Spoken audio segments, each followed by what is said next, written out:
pessoal, vamos dar continuidade às nossas videoaulas. A disciplina que estamos estudando chama-se Introdução à Missiologia. Eu espero que você esteja gostando, que você esteja aproveitando. Não esqueça, leia a apostila, rabisque, marque, pesquise, vá além, use a internet, use alguns livros que você provavelmente deve ter na sua casa, inclusive livros de história, livros de geografia, vão ajudá-lo a criar um pano de fundo histórico, geográfico muito interessante quando você estiver falando sobre missões, quando você estiver estudando sobre missões. Falando sobre países, existem alguns tipos de países e missões. Existe o país aberto, que não impõe nenhum tipo de restrição à pregação do Evangelho. Depois nós temos o país de acesso restrito, limitado ou criativo. O que é um país de acesso restrito, limitado ou criativo? É onde o governo limita, por razões políticas ou religiosas, a entrada de missionários estrangeiros. Normalmente, nesses países, entram missionários fazedores de tenda, profissionais, pessoas que entram não como missionários, mas que entram com outra profissão, médicos, treinadores esportivos, jogadores de futebol, engenheiros, enfim, uma infinidade de profissões que são interessantes para o país, mas esse profissional vai também para pregar o Evangelho. Exige criatividade. Há uma limitação, há uma restrição que exige por parte do missionário uma criatividade. Normalmente, esses países limitam a cota de vistos de entrada e o prazo é muito curto. O prazo de permanência para o visto é muito curto. Então, a pessoa que vai como missionário, ele não tem tempo de plantar uma igreja, porque o visto expira antes dele conseguir fazer o trabalho. Então, exige a criatividade. E existe o país fechado, cujo governo fechou as portas definitivamente para a entrada de missionários, negando-lhes o visto de permanência. Um dos países, ou o país mais fechado do mundo na atualidade, chama-se Coreia do Norte. Até mesmo turistas cristãos são impedidos de entrarem no país. Entre as perguntas que é feita no questionário para você ter o visto, existe a questão da religião. E se você for profissão em religião, se você for evangélico, se você for um pastor, você não tem o visto concedido para entrar no país. Existem outros, a Arábia Saudita é muito fechada, Sudão, existem outros países, mas a Coreia do Norte hoje é o país mais fechado do mundo, mais hermeticamente fechado para a pregação do Evangelho. Vistos os países, existem tipos diferentes de missionário, que são missionários. Todos eles têm o objetivo de plantar uma igreja, de anunciar o Evangelho, de compartilhar o reino de Deus, mas o tipo de missionário pode ser diferente. Por exemplo, nós temos um missionário temporário. É aquela pessoa que vai fazer uma viagem missionária com duração de 6 meses, 1 ano, 2 anos. Ele vai investir aquele seu tempo em missões, mas depois ele vai voltar para a sua igreja, para a sua cidade, para a sua profissão e seguir a sua vida normalmente. Há pessoas que optam por 1 ano, 2 anos no campo missionário, apenas a título de curiosidade. A Igreja de Jesus Cristo dos Santos dos Últimos Dias, os Mormons, todo jovem Mormon, ele dá 2 anos, é aqueles elders que a gente vê andando pela rua, 2 a 2, a maioria deles são estrangeiros, eles dão 2 anos da sua vida para a igreja, para o ministério Mormon, e muitas pessoas fazem de missões algo temporário, algo para um evento, para uma experiência. Muitos missionários da Jocum, muitos jovens jocumeiros, como são conhecidos, eles vão fazem um curso que vai de 3 a 9 meses e depois eles fazem 1 ou 2 viagens missionárias, ficam 1 ano ou 2 na Jocum e depois voltam para a sua igreja ou vão para um seminário preparar-se para o ministério. Existem missionários permanentes de carreira na Jocum? Sim, mas a grande maioria do pessoal da Jocum é composta por missionários temporários. Foi para o campo, desempenhou um trabalho, cumpriu o seu período pré-estabelecido, volta para sua casa, para sua cidade, para suas atividades. O missionário de carreira é aquele missionário que dedica a sua vida integralmente à obra missionária. É chamado de missionário permanente. Ele vai para o campo sem prazo de validade ou de vencimento. Ele quer ser missionário para o resto da vida. E esses missionários, eles até podem mudar eventualmente de campo, de país, de grupo étnico, mas eles são missionários. Por exemplo, eu tenho um amigo chamado Bruno Câmara. Ele trabalhou durante muitos anos no Senegal, mais de 20 anos no Senegal, plantou uma igreja no Senegal, veio para o Brasil por um curto período de férias, de descanso, e curto assim, 1 ano, 2 anos, e depois foi para a Índia, onde está trabalhando com missões. É um missionário permanente ou um missionário de carreira. Mudou de país, mudou de foco etnolinguístico, de alvo etnolinguístico, mas é um missionário de tempo integral, é um missionário de carreira ou permanente. O missionário bivocacional é aquele missionário que tem uma outra profissão, que vai para um país com acesso fechado ou restrito como profissional, mas ele evangeliza de tempo parcial ou em tempo parcial. Jogador de futebol, técnico de futebol, eu falei antes, médicos, engenheiros, principalmente na área de saúde existe muita oportunidade. A área de psicologia, por exemplo, eu tenho uma conhecida, uma amiga, que ela está num país extremamente fechado no norte da África. Ela trabalhou lá quase 30 anos como missionária, mas para o país ela era psicóloga. Ela foi contratada pelo governo para trabalhar na área de psicologia, principalmente com crianças em orfanatos. Ela era uma psicóloga que recebia o seu salário do governo do país. Mas nos bastidores, muito discretamente, ela trabalhava como missionária, anunciando o evangelho. Ela plantou uma igreja? Não, ela fez discípulos. Não havia a menor possibilidade de plantar uma igreja, porque o país não permitia. E a sua segurança pessoal estaria em risco se ela plantasse uma igreja. Então ela evangelizava indivíduos, ela discipulava pessoas. O seu trabalho no país, psicóloga. A sua missão secreta, missionária. Fazendo discípulos para Jesus Cristo. Isso é um missionário bivocacional. E um missionário não residente é aquele missionário que, por razões de restrição no país, ele mora num país próximo e ele vai frequentemente ao seu país-alvo para fazer a obra missionária, para pregar, para treinar líderes, para dar um apoio espiritual, logístico. Ele é um missionário não residente. Ele mora no país e faz incursões a outros países. Por exemplo, eu citei aqui meu amigo Bruno Câmara, ele residia no Senegal, mas ele fazia incursões missionárias ao Mali. É um país onde não pode entrar missionários, onde o acesso é restrito.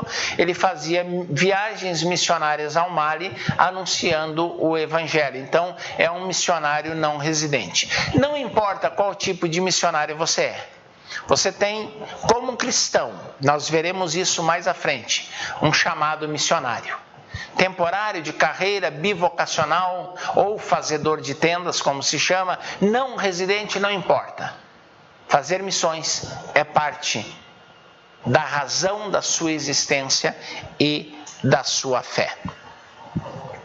Nós falamos muito sobre povos e a pergunta que pode surgir nesse momento é: quantos povos não alcançados existem? Quantos são os povos não alcançados? As estimativas, elas variam muito.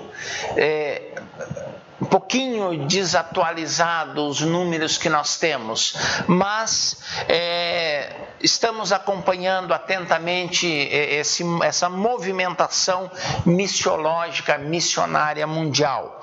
E David Barrett, ele dividiu o mundo em 3 classes. A primeira classe é o mundo não evangelizado. O mundo não evangelizado é composto por 1 bilhão e 300 milhões de pessoas. Depois nós temos o mundo evangelizado. Já ouviu o evangelho, mas não respondeu ao evangelho. Nós temos 2 bilhões e 300 milhões de pessoas. E depois nós temos o mundo cristão, no qual se inclui católicos, evangélicos, protestantes, ortodoxos, que dá algo em torno de 1 bilhão e 800 milhões de pessoas. Ou seja, 2/3 do mundo ainda precisa do evangelho. 2/3 da população mundial ainda não respondeu ao evangelho. Nós temos 1/3 de pessoas cristãs, pelo menos cristãs nominais, que precisam anunciar o evangelho a 2/3 da população mundial. Esse é o desafio que eu e você, como igreja, temos diante de nós. 2/3 da população mundial precisa de Jesus.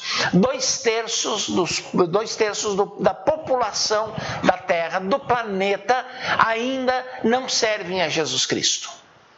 1/3 nunca ouviu falar de Jesus. Nós precisamos anunciar o Evangelho. Dakar, capital do Senegal, é uma cidade, é uma metrópole, uma cidade gigantesca, algo lá, os seus mais de 2 milhões de habitantes. E uma estimativa minha, pessoal, não tenho números aqui corretos, mas é uma metrópole, uma mega cidade, melhor dizendo, uma mega cidade, uma megalópole. E meu amigo Bruno contratou uma moça senegalesa, universitária, para trabalhar na sua casa. E na primeira semana que ela estava trabalhando lá, o Bruno perguntou para ela: "Você conhece Jesus?" E a moça olhou surpresa para ele e perguntou: "Quem ele é? Aonde ele mora?"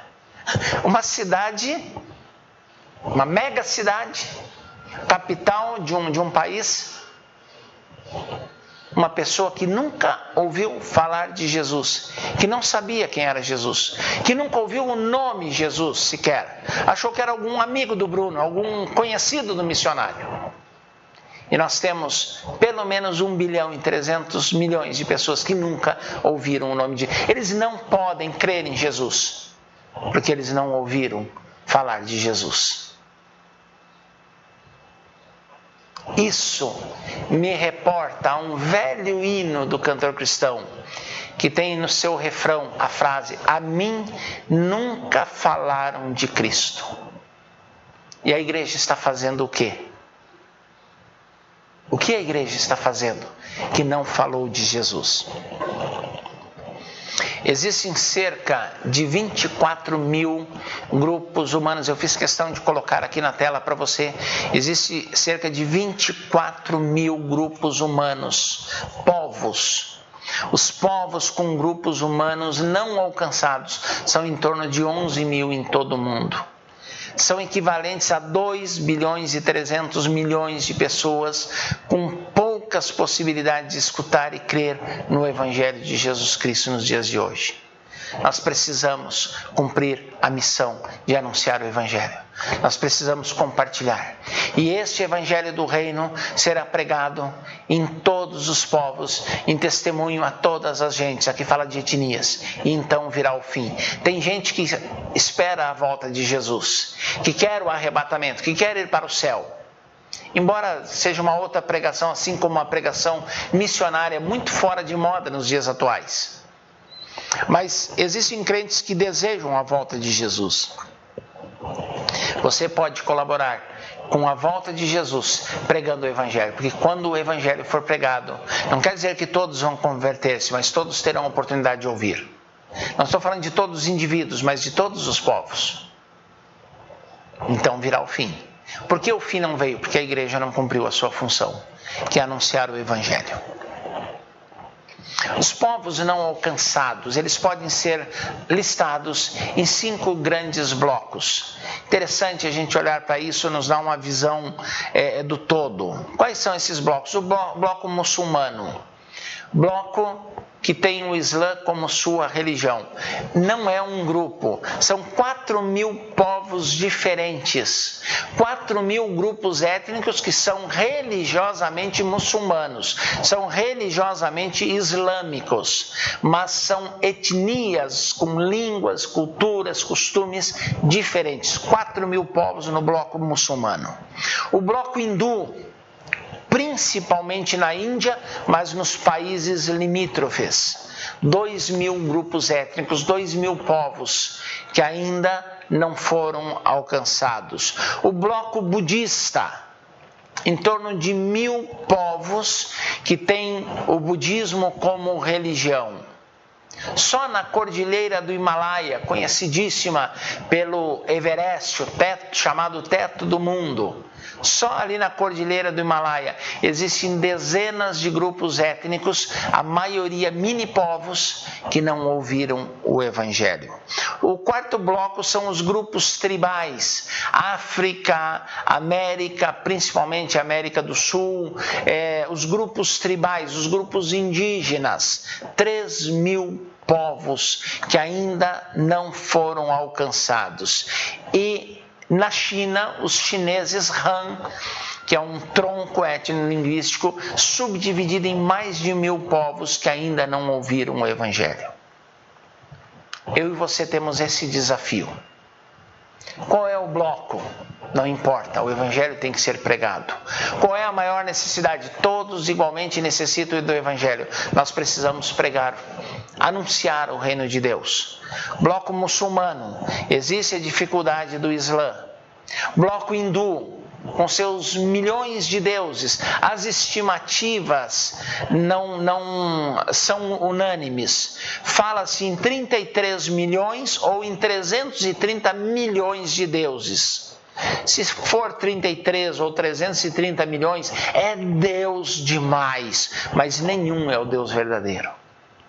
Essa variedade, essa confusão de divindades cria uma barreira muito grande para a pregação do Evangelho. Jesus pode ser adorado como mais um Deus no panteão, não como único Deus. O grande problema no hinduísmo e nos povos hindus não é crer em Jesus. É muito fácil para eles crerem em Jesus, porque eles creem em milhões de deuses. Mas a unicidade de Cristo é o grande problema. Se existem 33 milhões ou 330 milhões, por que eu vou crer num só? Esse é o grande problema. Os povos budistas, com a sua tradição, falam às pessoas que o budismo não é uma religião, é uma filosofia de vida, é uma filosofia, sim, religiosa. Buda não é um deus, mas ele alcançou o status de divindade. O iluminado alcançou o nirvana, mas é uma barreira muito grande para o Evangelho. Os grupos tribais, com a variedade de crenças e divindades. A mesma coisa acontece com os chineses Han. Então nós temos um grande desafio. Esses são os grandes blocos de grupos não alcançados. Então nós temos aqui uma infinidade de pessoas, cerca de 11.000 povos não alcançados nesses 5 grandes blocos. Quando eu olho para Mateus capítulo 28, ide, portanto, fazei discípulos de todas as nações, batizando-os em nome do Pai e do Filho e do Espírito Santo, e ensinando-os a guardar todas as coisas que eu vos tenho mandado. E eis que eu estou convosco todos os dias, até a consumação do século. Neste texto, nós temos um enfoque etnocêntrico. Vamos dar uma analisada aqui. A primeira coisa que me chama a atenção é ide. Gente, no português, ide é imperativo. No original grego do Novo Testamento, nós não temos aqui um imperativo, nós temos um gerúndio, indo, à medida que você vai. Não é para você obrigatória e necessariamente sair de um lugar para outro. Aqui é enquanto você está indo, enquanto você está vivendo, aonde você estiver, à medida em que ides. Por causa de trabalho, por causa de estudo, por causa de lazer, aonde você estiver. Então, indo, portanto, fazei discípulos. O imperativo é esse: fazei discípulos. Não é fazer convertidos, não é fazer batizados, não é fazer membros de igreja, é fazer discípulos. O que é um discípulo? Resumidamente, discípulo é aquele que se torna semelhante a Cristo. Discípulo é uma pessoa que vai crescendo no Evangelho, que vai amadurecendo na fé e se torna cada dia mais parecido com Jesus. Isso é um discípulo. Não é fazer discípulo de si mesmo. Tem gente hoje dentro de uma visão contemporânea de discipulado que enche a boca: meu discípulo. Eu não tenho discípulos, quem tem discípulos é Jesus. E as pessoas que eu estou discipulando, elas não são parecidas comigo, elas devem se tornar parecidas com Jesus. Fazei discípulos é o imperativo. Mas aí nós vamos para o enfoque etnocêntrico. Todas as nações, pantata etne, no grego, todas as nações. Nações aqui não é país, gente. O termo usado aqui no grego, no original, não é país, não é unidade geopolítica, é etnia, etnia. Fazei discípulos de todos os grupos étnicos. O criador da segmentação humana, da diversidade humana, o criador da diversidade humana, ele se preocupa com o anúncio do Evangelho por parte da sua igreja para todas as etnias. Não são todos os países. Eu não tenho 193 alvos missiológicos. Eu tenho 24 mil, que são os grupos étnicos existentes no mundo. Não são países, não são nações no sentido geopolítico, são etnias. Por isso a grande comissão tem um enfoque etnocêntrico. Etnia como objetivo, etnia como centro. Ficou claro isso? Eu espero que sim. O enfoque é esse. E para finalizar esse bloco, nós vamos ver o plano de Jesus para alcançar todos os povos.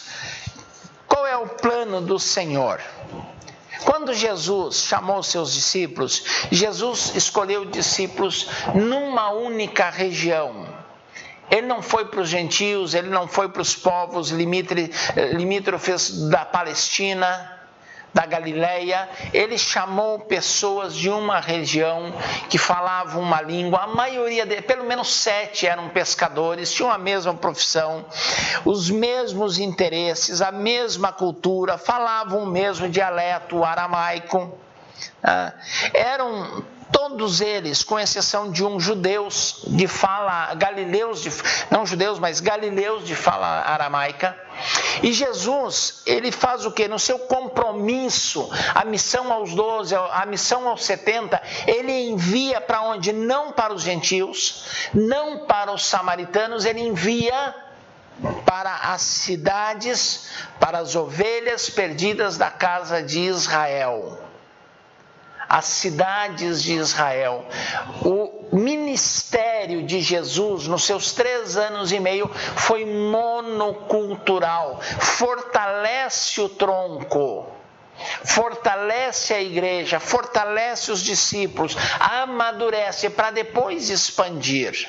Constrói a base, constrói o alicerce, depois expande. Depois de Atos 1:8, aí vai por todas as nações. Mas começa onde? Jerusalém e Judeia. Jerusalém e Judeia, foco concentrado. Depois Samaria. E depois vai para os confins da terra.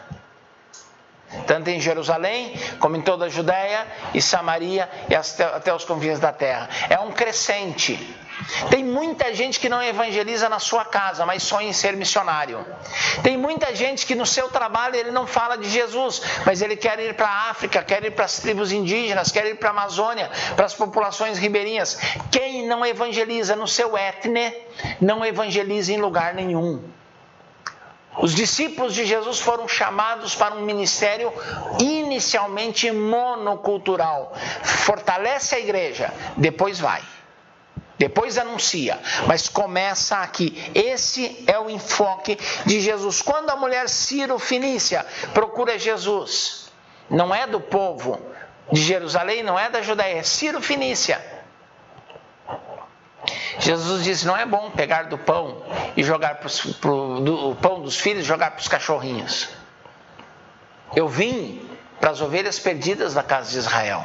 Esse foi o objetivo principal. Você começa onde você está.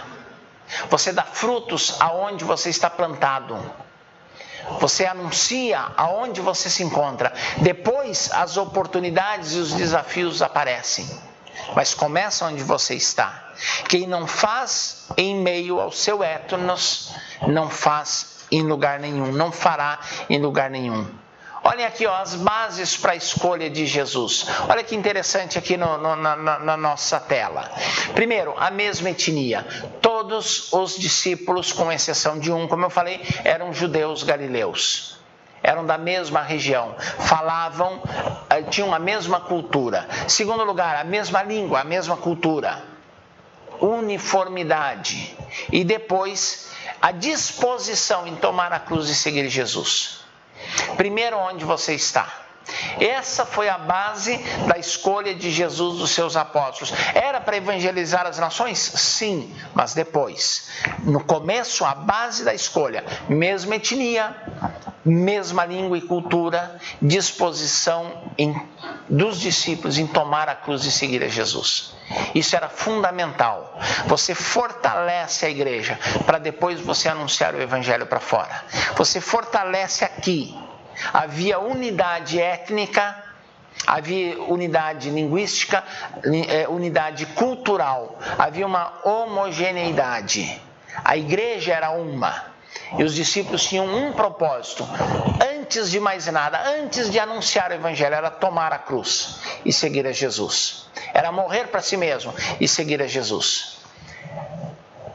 Essa foi a estratégia usada por Jesus. Esse foi o método de Jesus.